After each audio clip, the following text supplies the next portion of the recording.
रानी पद्मावती, एक अमर गाथा। नमस्कार दोस्तों और स्वागत है आपका आपके अपने चैनल ओपन फॉर लर्न पर। आज हम इतिहास के पन्नों से एक ऐसी कहानी लेकर आए हैं जो त्याग, बलिदान, साहस और स्वाभिमान की एक अद्भुत मिसाल है। ये कहानी है चित्तौड़ की महारानी पद्मावती की, जिनकी सुंदरता और जौहर की गाथा आज भी हमारे दिलों में जीवित है। आज हम जिस पुस्तक की बात करने जा रहे हैं वह है श्री पवित्र कुमार शर्मा द्वारा लिखित रानी पद्मावती। ये पुस्तक हमें उस दौर में ले जाती है जब राजपूताना अपनी आन बान और शान के लिए जाना जाता था। लेखक ने इस उपन्यास में रानी पद्मावती के जीवन को बहुत ही मार्मिक और सजीव ढंग से प्रस्तुत किया है। उन्होंने इस कहानी को केवल एक ऐतिहासिक घटना के रूप में नहीं, बल्कि रानी पद्मावती के बचपन से लेकर उनके जौहर तक की भावनाओं और संघर्षों की एक गाथा के रूप में दर्शाया है। इस पुस्तक की खास बात यह है कि यह कहानी कई पात्रों के दृष्टिकोण से कही गई है, जिससे हमें उस समय के समाज, राजनीति और मानवीय संबंधों की गहरी समझ मिलती है। तो चलिए शुरू करते हैं यह सफ़र और जानते हैं रानी पद्मावती की अमर कहानी को, पवित्र कुमार शर्मा के शब्दों के माध्यम से। पुस्तक का विस्तृत सारांश। रानी पद्मावती उपन्यास का आरंभ सिंहल द्वीप, आज का श्रीलंका के मनोरम दृश्यों से होता है, जहां राजकुमारी पद्मावती अपने पिता राजा गंधर्वसेन और माता चंपावती के साथ एक खुशहाल जीवन व्यतीत कर रही थीं। पद्मावती अपनी अद्वितीय सुंदरता, बुद्धिमत्ता और युद्ध कौशल के लिए जानी जाती थीं। उनके पास एक बोलने वाला तोता हीरामन भी था, जो उनका सबसे प्रिय मित्र और विश्वास पात्र था। हीरामन तोता ही राजकुमारी पद्मावती के रूप और गुणों की चर्चा दूर दूर तक किया करता था। पद्मावती का स्वयंवर और विवाह। जब राजकुमारी पद्मावती विवाह योग्य हुईं, तो राजा गंधर्वसेन ने एक भव्य स्वयंवर का आयोजन किया, जिसमें भारतवर्ष के कई महान राजाओं और राजकुमारों को आमंत्रित किया गया। इस स्वयंवर की एक शर्त यह भी थी कि जो कोई भी राजा राजा गंधर्वसेन द्वारा निर्धारित चुनौतियों को पार करेगा, वही राजकुमारी पद्मावती से विवाह करने का अधिकारी होगा। चित्तौड़ के पराक्रमी राजा रावल रतन सिंह भी इस स्वयंवर में भाग लेने के लिए सिंहल द्वीप पहुंचे। रतन सिंह पहले से ही रानी नागमती के पति थे, लेकिन पद्मावती की सुंदरता और गुणों की ख्याति सुनकर वे स्वयं को रोक नहीं पाए। रावल रतन सिंह ने अपनी वीरता और बुद्धिमत्ता से सभी चुनौतियों को पार किया और स्वयंवर जीतकर राजकुमारी पद्मावती का हाथ प्राप्त किया। दोनों का विवाह बड़े ही धूमधाम से संपन्न हुआ और रावल रतन सिंह अपनी नई रानी पद्मावती के साथ चित्तौड़ लौट आए। चित्तौड़ में पद्मावती का जीवन। चित्तौड़ में रानी पद्मावती ने अपनी बुद्धिमत्ता, दयालुता और कुशल व्यवहार से जल्द ही सभी का दिल जीत लिया। प्रजा उन्हें अपनी देवी की तरह पूजने लगी। रावल रतन सिंह भी अपनी नई रानी से बहुत प्रेम करते थे और उनके आने से चित्तौड़ का राजकाज और भी सुचारू रूप से चलने लगा। हालांकि रावल रतन सिंह की पहली पत्नी रानी नागमती पद्मावती से ईर्ष्या करने लगीं। उन्हें यह सहन नहीं हो रहा था कि राजा का सारा ध्यान और प्रेम अब पद्मावती पर केंद्रित हो गया है। पवित्र कुमार शर्मा ने अपनी पुस्तक में रानी नागमती के मन की इस पीड़ा और ईर्ष्या को बड़े ही मार्मिक ढंग से चित्रित किया है। एक विश्वासघाती और अलाउद्दीन खिलजी का उदय। रावल रतन सिंह के दरबार में राघव चेतन नाम का एक तांत्रिक और संगीतकार था। वह अपनी कला की आड़ में कई बुरे कार्यों में लिप्त था। एक दिन रावल रतन सिंह को उसकी काली करतूतों का पता चल गया और उन्होंने उसे देश निकाला दे दिया। अपमानित और प्रतिशोध की आग में जलता हुआ राघव चेतन दिल्ली पहुंचा, जहां उस समय सुल्तान अलाउद्दीन खिलजी का शासन था।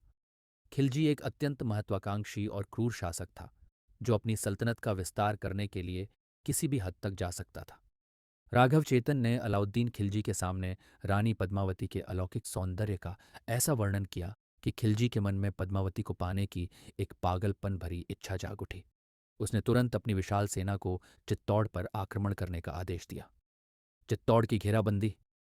अलाउद्दीन खिलजी की विशाल सेना ने चित्तौड़ के किले को चारों ओर से घेर लिया।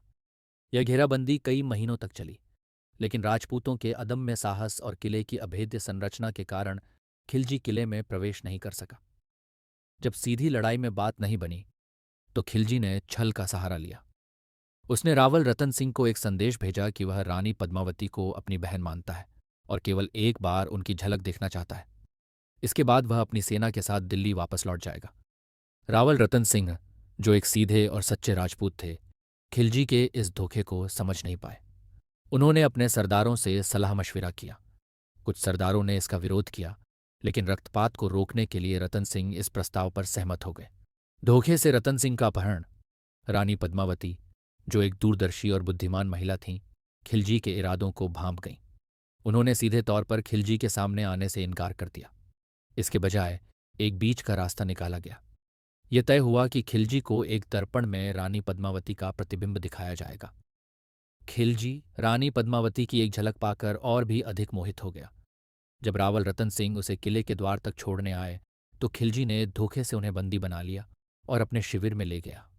खिलजी ने चित्तौड़ में यह संदेश भिजवाया कि यदि वे अपने राजा को जीवित देखना चाहते हैं तो रानी पद्मावती को उसके हवाले कर दें।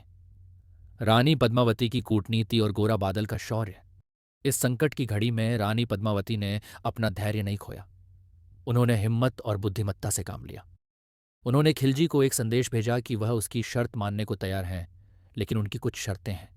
उन्होंने कहा कि वह अपनी 700 दासियों के साथ एक शाही डोली में आएंगी और अपने पति रावल रतन सिंह से अंतिम विदा लेने के बाद खुद को खिलजी को सौंप देंगी। खिलजी रानी पद्मावती को पाने के लिए इतना उतावला था कि वह इस शर्त के लिए तुरंत तैयार हो गया। रानी पद्मावती ने अपने 2 वीर और विश्वासपात्र सेनापतियों गोरा और बादल, जो रिश्ते में चाचा भतीजे थे, के साथ मिलकर एक साहसी योजना बनाई।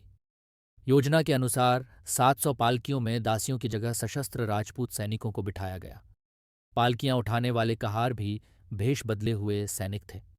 रानी पद्मावती की डोली में स्वयं रानी की जगह एक लोहार को बिठाया गया, जिसके पास राजा की बेड़ियों को काटने के औजार थे। ये काफिला जब खिलजी के शिविर में पहुंचा तो खिलजी खुशी से झूम उठा।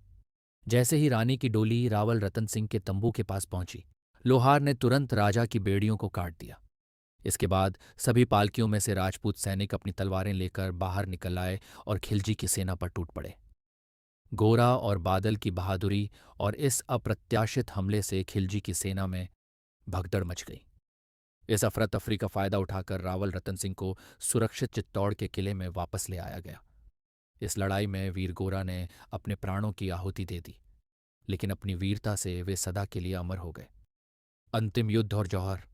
अपनी इस हार से अलाउद्दीन खिलजी आग बबूला हो गया।